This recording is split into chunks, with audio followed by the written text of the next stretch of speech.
Alright, guys, so I wanted to watch this film again. I really don't remember. Happy Gilmore. So, the impending, obviously, of Happy Gilmore 2 is out right now on Netflix. I will be doing a review on that shortly. But I wanted to go back and watch Happy Gilmore because I don't really remember a lot of the first film.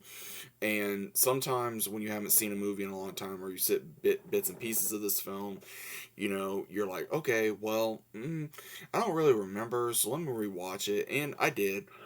And I actually enjoyed this a lot more than what I remember seeing the bits and pieces of this film. So obviously you got Adam Sandler playing Happy Gilmore. You got the late Carl Weathers in here. You got Bob Barker in here. You got Julie Bowen in here. You got Christopher McDonald in here playing Shooter McGavin.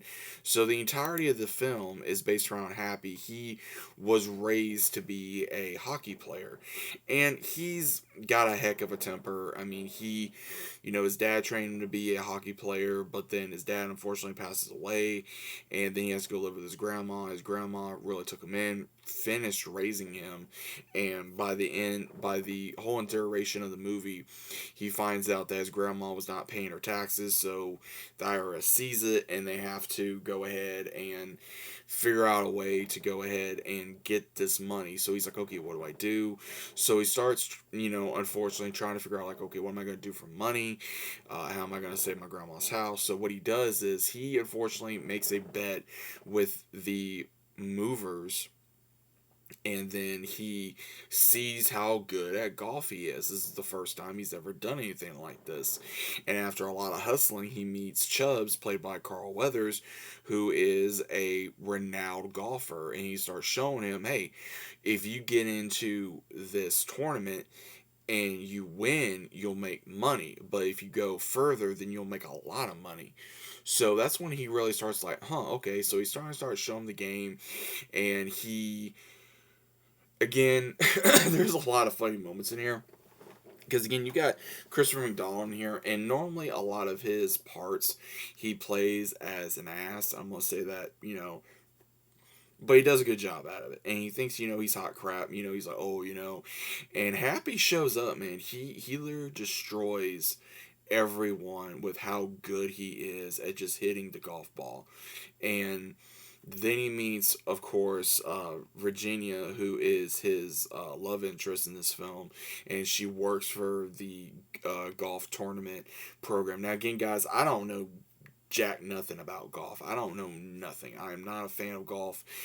This movie actually really made me learn a little bit about golf to a certain degree, I think. But again, golf ain't for me. If it's for you, great.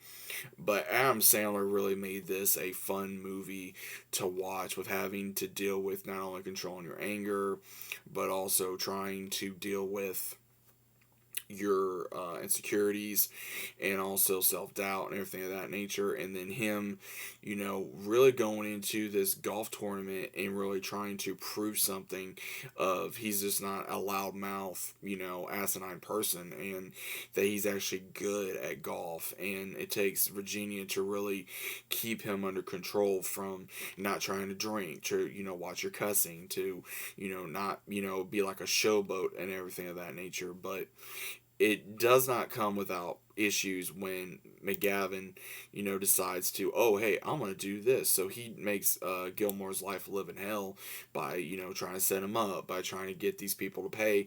He's paying people to cause issues for him, all these different things. But by the very end of the movie, after all the hardships and triumphs, he actually wins back his grandma's house. And McGavin almost bought it. He buys it, but they make a deal of, if I beat you, then I get the house. And he does, and he's able to get with Virginia, and he's able to help his grandma and get her out of a nursing home. Which, again, you have Ben Stiller in here. He plays a real ass in here.